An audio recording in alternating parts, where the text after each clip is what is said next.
the actual volume. Other retailing is roughly twice as big as department stores. But other retailing isn't a nice, neat, PR-fed bad story. Retailing is doing it harder than it used to do it.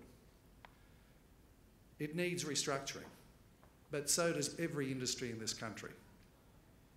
It needs restructuring because we can buy more stuff for fewer dollars, because the consumer is now empowered with more knowledge than they've ever had before, because the consumer is also being a bit more sensible and rebuilding their own balance sheet after blowing it out during the first leg of this boom.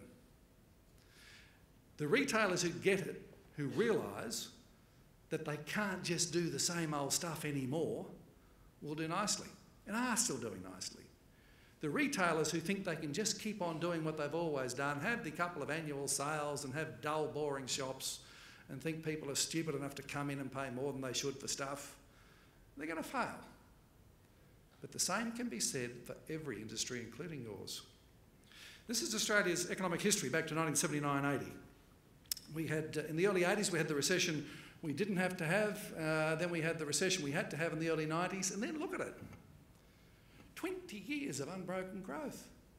That's amazing. It doesn't happen, but it has happened. It's a world record. If I'd stood in front of an audience in 1991 and said Australia's about to have 20 years of unbroken growth, they'd call them in the white coats to take me away. And the thing about this is, it's kind of spoilt us. The Economist magazine had a great special report, cover story on Australia a couple of months ago. You can dig it out on the web. And it was a very good report. They sort of basically came to a couple of key conclusions. One is that Australians have become spoilt. We've had it so good for so long, we now complain about having a strong currency. We complain about an unemployment rate of around 5%. And they basically said Australia's only real problem was a total lack of political leadership on both sides. Of course, the tricky thing about this, when you lose perspective about what is normal and what's not, you look ahead and you see this promise that growth continues. The scary thing about that, of course, is beyond that dotted line, they be forecasts. And forecasts are very... Look, it's just a mug's game, as those of you who have to do an annual forecast for your business know only too well. What did we do last year? Right, add 10%. That's a forecast. Away we go. Even at its most scientific, it can go terribly wrong. For example, the two fellas in the pub again start passing the time by playing the game of let's guess the occupation of the next person walking in the door by the way they're dressed. So if a bloke walks in with a tool belt on, a hammer hanging off, oh, he's a carpenter. Bloke walks in a wig and a gown, oh, he's a barrister. Except in Sydney, it could be anyone.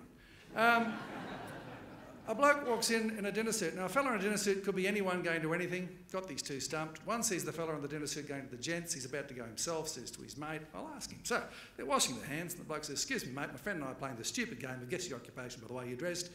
You and your monkey suit, we've got no idea. What do you do for a crust? The other bloke says, well, I'm a theoretical scientist. Oh, right. What's that? I says, look, it's probably best if I give you an example, I suspect. Could I ask you a question? Could I ask, do you keep any goldfish at home? I said, yeah, we got goldfish. Ah, interesting. Could I ask if you keep those goldfish in a pond or a bowl? I said, oh, we keep them in a pond. Oh, that's fascinating, you see, because from that, I'd suggest you live in a larger than average house on a larger than average block of land. I said, well, yeah, we do. And I'd suggest from that, you probably have a larger than average family. Not the 1.7253 children, but 3, maybe 4 children. I said, well, yeah, we do. And I'd suggest from that, you probably have a pretty good marriage, a good sex life, don't masturbate much. Oh, excuse me. Yeah, things are good at home. Well, you see, that's theoretical science. We take what is known, we extrapolate, we forecast. I said, oh, great, thanks very much. Out to his mate. Mate said, what did you find out what he does? He said, yeah, I did. What does he do? He's a theoretical scientist. What's that? I'll give you an example. Have you got any goldfish at home? No, you wanker.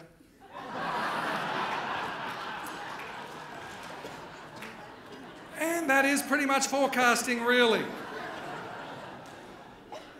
But we still sort of need forecasts, don't we? You know, we're hardwired to want forecasts. So what do? Well, I think the logical thing to do is to look for the forecasters with the most credibility.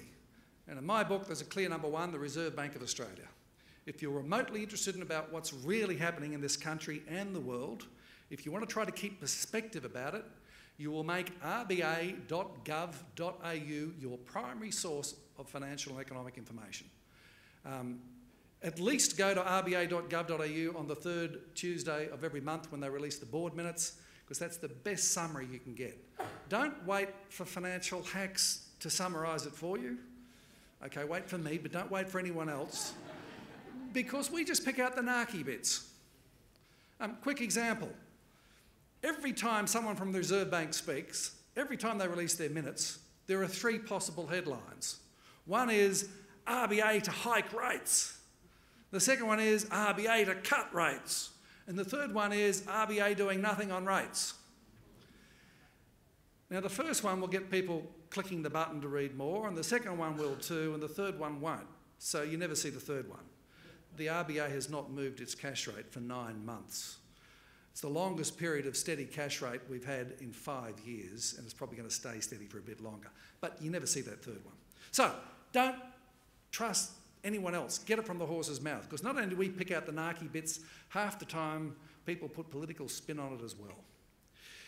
The forecast, though, Reserve Bank's number one. Second in my book is Treasury. The problem with Federal Treasury is you only get their forecast twice a year, in the budget and the mid-year economic update. They tend to be a bit conservative. And the third place for me goes to an averaging out of what the chief economists of the big four banks say. And at the moment, you've got Westpac saying there's going to be interest rate cuts. You've got the ANZ saying they're going to be interest rate rises. So, yeah, the middle of that's about right. The thing is that my three podium finishes, gold, silver and bronze, all sort of say that this is about right. Maybe take, 1.25% off it, because this year is off to a much slower start for a couple of reasons. But basically that growth continues.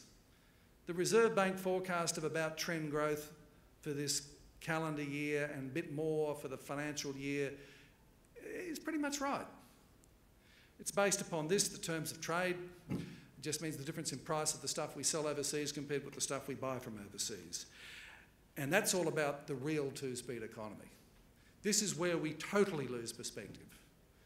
You hear lots about the two-speed, three-speed, multi-speed patchwork economy.